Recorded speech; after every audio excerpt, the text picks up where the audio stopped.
Hello everyone, Pahimar here with episode 5 of my Let's Mod series.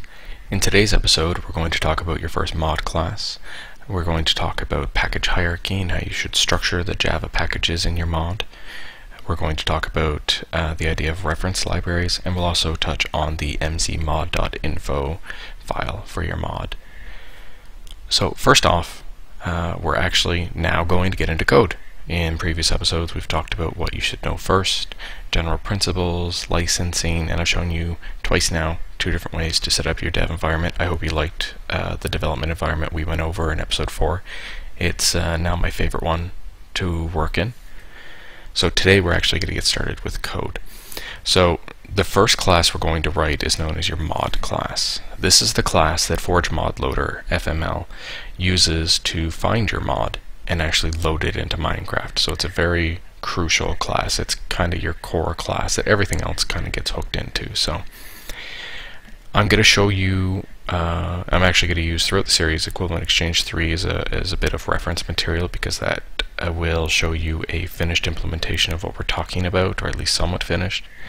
We will be using some of the source code in Forge Mod Loader and Forge to see how things work, and then we'll actually write the code itself. So first off, maybe I should show you guys the idea of a package hierarchy. So hopefully everyone now knows what a Java package is.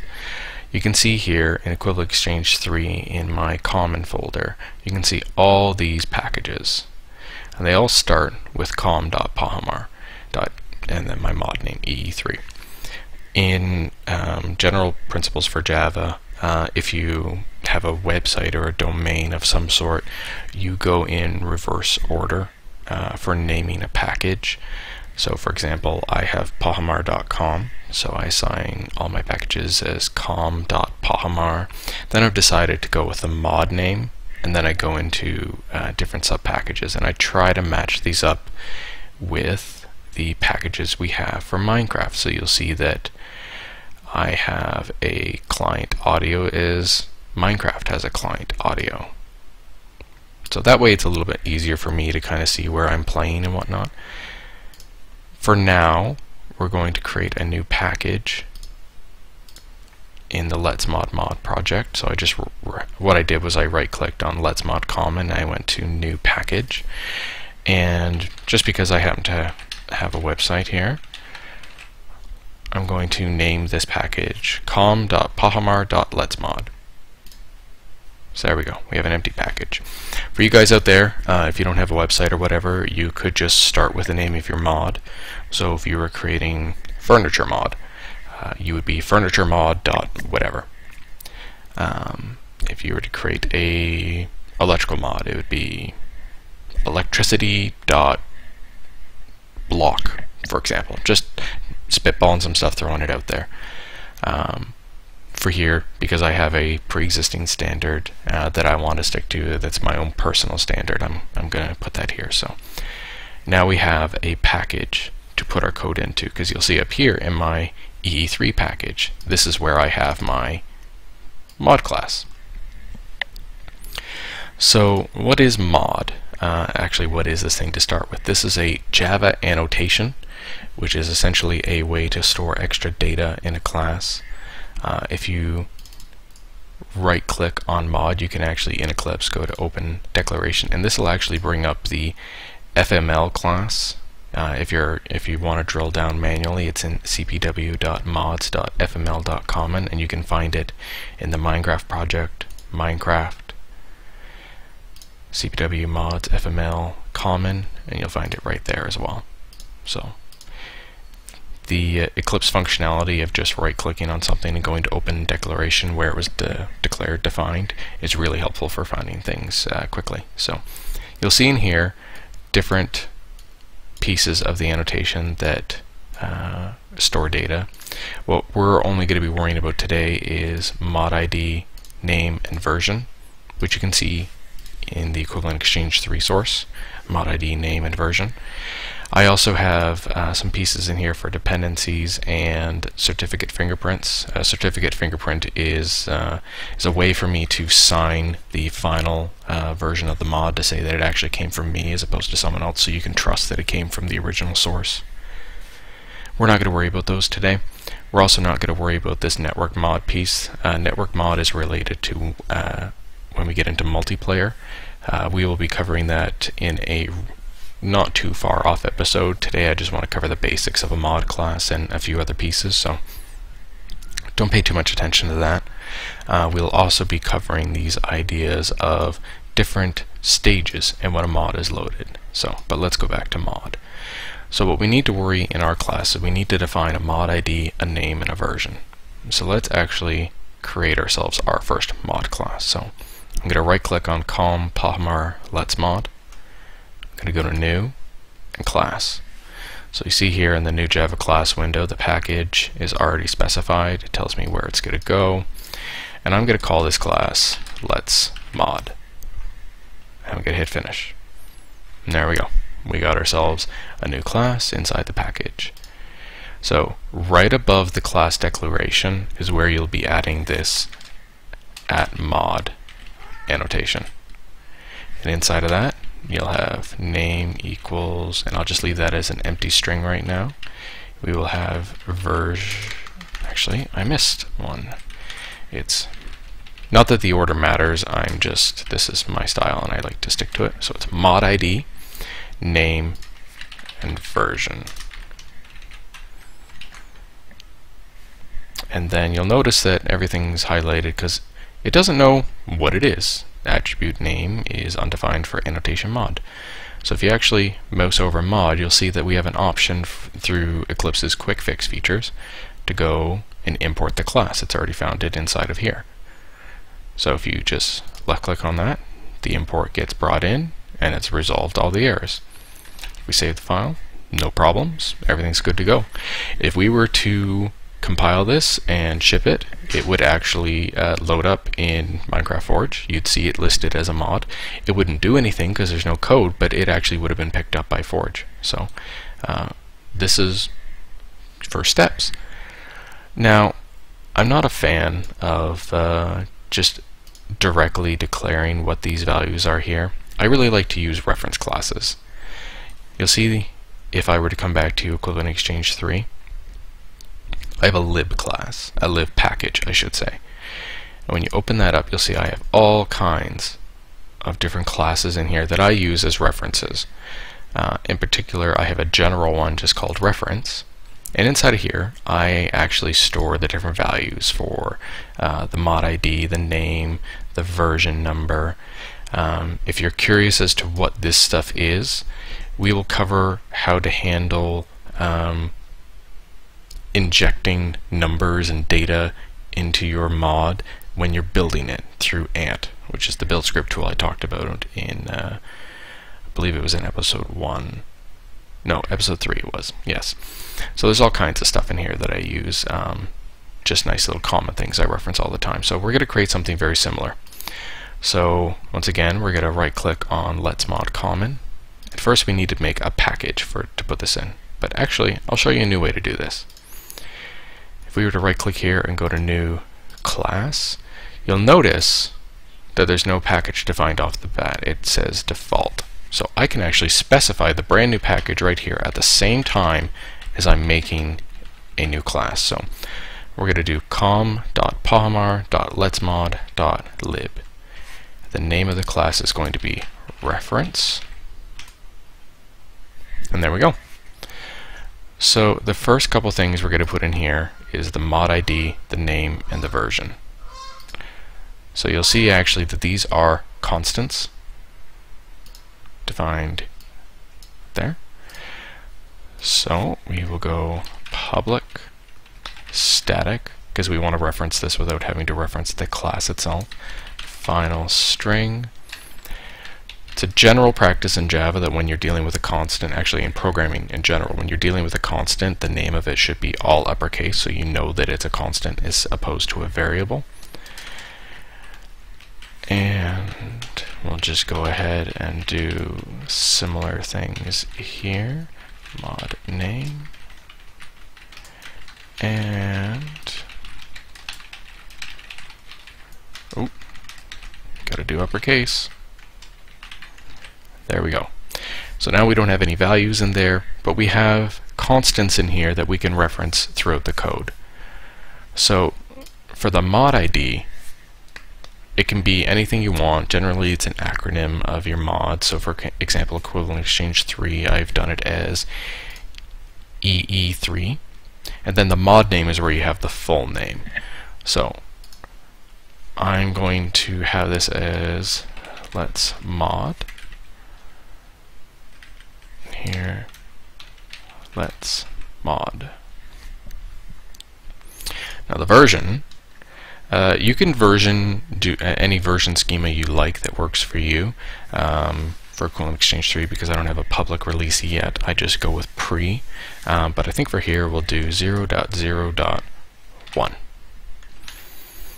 Now we have ourselves a mod ID, a mod name, and a version. So if we go back to the let's mod, now we can take out these empty strings, and we can actually now use those variables, those constants that we just defined. So we type reference dot, and what happens now, if you just do dot and then wait a second, Eclipse will try and figure out what value you actually mean. So then you can actually just select from the list. So reference, because I'm doing the mod ID, I want reference dot mod ID. And the same thing here, but I'll just type it out because I know what it's going to be. And then version, reference dot version. There we go. We now have supplied all the mandatory data that we need for our mod class. We've now also started on the beginnings of a general reference class, and later on I'll show you some more advanced tricks, like how I have in equivalent exchange 3 the automatic injection of what the version number is, so I don't have to constantly be changing my code. And you will find that we start adding to this lib package quite a fair bit. Inside of it I have references, in equivalent exchange 3, I have references to where all my textures are, where all my models are, where all my, my localization files are, my translation files. It's really a handy thing to do that, because instead of having to go through every single class that you may have directly defined what the value is, if you point everything back to a reference class, if I ever want to change the mod ID or the name or the version, I change it here, and every single bit of code that references this constant gets updated immediately. It's really a more efficient way of programming, so I highly recommend the idea of using reference and library class. Sorry, I should say they're properly reference classes. So now that we have that, I'd like to show you the 3 different phases that you will most commonly be thinking of when it comes to your mod being loaded into Minecraft. So once again, if we go back to the mod class here, you'll notice all these other annotations here. So for example, the ones we're going to be really concerned with are pre-init, init, and post-init. So what does that mean? I'll bring back equivalent exchange 3. Pre-init is code that will be run prior to your mod being properly initialized inside of Minecraft. So it kind of feels a little weird to explain it that way, because this is code that runs from your mod before your mod is initialized. What it actually means is this allows you to load in things that your mod needs before your mod is actually turned on inside of Forge, ModLoader, and Forge. Specifically Forge ModLoader, I should say. So here, this is where I initialize my translations, where I load in my configuration. I happen to do a version check here. What's particularly important for a lot of people to know is now the pre-init phase is where you want to initialize all of your blocks in your items. And don't worry, I've seen your comments. We will be touching blocks and items. I want to give you a framework to build off of rather than just diving into functionality of blocks and items, because there's a lot of stuff under the hood you should understand before you get there. So pre-init is what you use to get everything ready before your mod is properly turned on. Now, init is, and don't pay attention to my method names, pay attention to the annotation here, and don't worry about this suppress warning. Init is the code that runs when your mod is being turned on. So here is where I do things like I register. In Forge we have the idea of events. So when an event happens in the game, you have an opportunity to run some of your code. So this is where I register all of my events, as well as where I do some crafting recipes. Post init is code that is run after all of the mods have been loaded. So you'll see here is that this is where a good spot would be to run code that interacts with other mods that may use their API, because now you know they've been loaded into memory. So that's post init. So we will just quickly add in some empty methods for that. So at pre init, I just want you to remember if I actually declared these. No, public void pre init, and like I said, I'm going to reference my code a lot because I don't always have these things right off the top of my head. So for example, in pre-init here, when you have a method that has been tagged with a pre-init annotation, you will actually receive a FML pre-initialization event. This event, as I open declaration, has particular data that comes along with it. So for example, this event here will tell you the configuration directory, any mod metadata that's been read in, the actual container. So these are more abstract things. It's going to not really apply to the vast majority of you, not until you're far more advanced. But in general, this is all the information that's available to you from that event. And you could probably guess that the init one has an initialization event, which then has different data. And similarly, the post initialization event has other data as well. So you can do as you need with that data. I have no need for it, as I click too quickly and move around my interface too fast.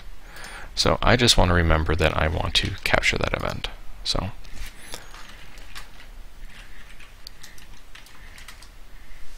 there we go. And you'll notice here it wants us to import the pre-init class. So there we go. And then very similarly, posts, no, we want init first. So public void init. We will import that as well.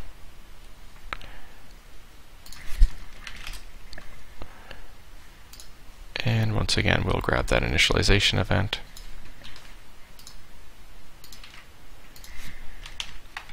And post init. Public void post init. And I'm just copying it here just for speed.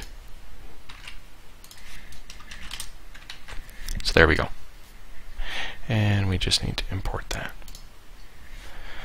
So this is the skeleton mod class that anyone can use for any mod. You have the three most common events that you would use, three most common stages of mod loading. And once again, it's very important to know that you want to register your blocks and your items in the pre-init. This is for those who are a little bit more advanced and know a little bit more about modding.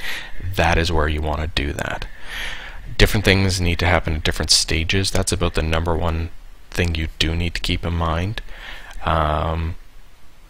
And then yes, there's more data that we can save in here, and we'll get to that at a later event. But right now, we have everything we need to get started with a mod. So now that we've handled the different stages in mod loading, the different data that's required for a mod to get loaded, and the idea of a reference set of classes, I want to talk about what's known as the mcmod.info file. So the mcmod.info file, and let me actually just load up Minecraft here. You may have seen it inside of your Minecraft. the option to click a button called Mods, and it'll show you a list of your mods. So you see here we have the Minecraft Coder Pack, and it's got different information on it. Forge Mod Loader, Forge, here's Equivalent Exchange 3, and you'll notice we have a Let's Mod one. We'll see it's got the name of it. We can see that it's an available mod, and it's saying, hey, ask your mod author to provide a mod mcmod.info file. Well, the mcmod.info file is actually what determines what goes here. So the name of the mod, all this stuff, that's what defines it. You'll notice here it was able to determine the version, but the reason it can do that is because we've defined it already. Forge Mod Loader, if it can't find the file, will pull whatever data it can from this annotation. So that is, if you don't specify a file with all this extra data in it, and I'll show you what this file looks like and how easy it is to make it, it will pull whatever data is available from @mod. So you see here we have the name and we have the version, and that's all we can get from it. So we're done on that. We'll close up Minecraft, and once again I will show you an example. So this is what a properly formatted mcmod.info file looks like. It's written in the JSON format, and for the vast majority of you that's not going to matter. What I'm going to do is I'm going to show you how you can make your own from this format. So you'll see here I have the mod ID, the name, I have a description. So this is the bit right here, and maybe I'll load this back up. The description is the bit that pops up at the bottom. This is where you can get the version. URL is it's not anything you can click on or automatically direct people to. It's just kind of a nice way to be able to say, hey, if you go here, let me make this a bit wider. You know, hey, if you go here, you manually type this in, you can actually find where the mod's at. So you'll see here the description shows up here, URL shows up here. Update URL doesn't do anything right now. You can find the authors. So the authors, you can see by the square brackets here, you can define a list. So if you have multiple authors, you can list them in here. Credits is just a single line, and then you can actually write a path to a picture to show up as your logo. You can do that as well. So I don't think today we're going to talk about the idea of child mods and whatnot. So a child mod is like an add-on mod for something. So if you were to think of modular force fields for Industrial Craft 2 was a perfect example. Modular force fields is a add-on to Industrial Craft 2, and it needs to load after Industrial Craft 2. So you would say it's a child mod of Industrial Craft 2, and what that tells Forge Mod Loader is, hey, I work with Industrial Craft 2, but I need it to load up first. I want you to load me after it. And that's what this data tells you. So it's kind of a lot to take in at once. What's important to know is this is the format. And after this video is done, I will be committing this to the GitHub project, which is github.com/pahimar/letsmod. You should be able to find it from just github.com/pahimar. So you guys will be able to pull this down and play with it yourself. But there's not a lot that we're going to need to worry about in here right now, but we will put one in just to show you what it looks like. And you can play around with it yourself and just try it out. So we'll just close it in Minecraft again. So this is the Equivalent Exchange 3 one. So once again, I'm going to be lazy. I'm going to copy that. And this time, this file, you'll notice here, it is not inside of any package. It is completely outside of it. So what you're going to do is you're going to right click on Let's Mod Common. You're going to go to New. And you're going to go to File. The file name is mcmod.info. INFO. Hit Finish. You'll get an empty file. I'm going to paste in what I had for Equivalent Exchange 3. And now we're going to get started with modifying this stuff. So I'm just going to strip out all of this text. I realize this probably seems lazy, but I figured it would speed things up, and it's a little bit better than me just typing it all out. So I'm going to leave Pahimar in there because I am the author of this mod, so everything else is empty. So what do you need to put in here? Well, mod ID absolutely has to match what you have inside of here. But it doesn't mean just paste this in here and it'll work. You'll notice that it's in quotes. It actually wants a real value. It doesn't want a variable. You can't put variables inside of this. So, using our handy dandy open declaration, we can actually right click here and go, and we'll see that, yeah, we had set the mod ID to let's mod. This is the one example of a file that you really can't use a variable in. It's just a straight file. So we're just going to copy that into here. Now similarly we'll do it with the name, and just because this is easy to know offhand, and the formatting, we'll write in the version. So the description, we can just write in a bit of descriptive text. So the official let's mod learn modding with Pahimar. The author list is Pahimar. I'll put the URL as my website. Actually, no, I will put the URL as where you can find the project.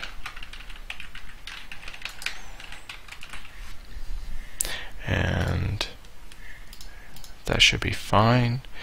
Credits all of you lovely modders out there. We'll save that, and there we go. Now if we were to run Minecraft again,